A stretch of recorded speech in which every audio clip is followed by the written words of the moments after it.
खन्थाइनि मुङा लाभ इन बैसागु।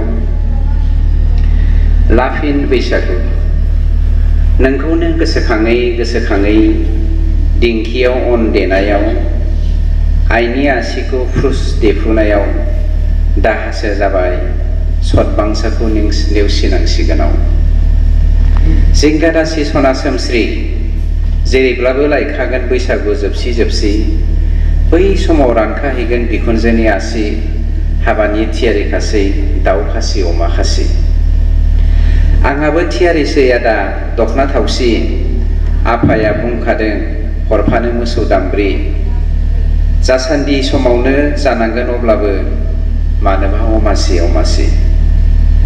बिब्दि दाबुं सना खुगा नांगोन, बोथोरा थांगोन आरो फैगोन। जोंलाय सानैजों हाबा जाखागोन, नों बुंब्ला दिनैनो थांना आं धंखा थाहैखागोन। बैसागु जोबबोला बोथोरा थांबोला दाउ खौवौआ रंगबोला माथो सान्दों आदा आइनि आसिया रानाबोला। बिद्दा बोलै सना जिउआव नोंनो आंनि खैना, बिखुनजोनि आसिया रानस्लाबाब्ला बैसागनि जोबथायाव हाबा लाथारगोन लाखारबोना।